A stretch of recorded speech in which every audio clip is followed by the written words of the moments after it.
আসসালামু আলাইকুম, সবাই কেমন আছেন? আশা করি সবাই ভালো আছেন। তো আজকে একটা গল্প শোনাবো। যদি ভালো লাগে অবশ্যই লাইক কমেন্ট শেয়ার করে জানাবেন। গল্পটা হচ্ছে এমন, আমি কোনো ব্যর্থ প্রেমের শিকার নই। আমি একজনকে গভীরভাবে ভালোবেসে হারিয়েছি। ভালোবাসা আমার কাছে কোনো খেলনা ছিল না, ছিল আত্মার টান, ছিল প্রতিশ্রুতি। আমি কাউকে এক মুহূর্তের জন্য কষ্ট দিতে চাইনি, বরং নিজের সুখ ত্যাগ করে তাকে হাসাতে চেয়েছি।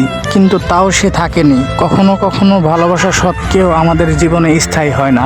কেউ কেউ আসে, হৃদয়ের গভীরে ছাপ রেখে চলে যায়। আমি তাকে দোষ দেই না, কারণ ভালোবাসা মানেই তো মুক্তি। তাই আমি তাকে অভিশাপ দেই না, শুধু আল্লাহর কাছে প্রার্থনা করি যেন আমার চেয়েও ভালো কাউকে পায়, যে তাকে আমি এতটা ভালোবেসেছি তার চেয়েও বেশি ভালোবাসবে। ধন্যবাদ সবাইকে।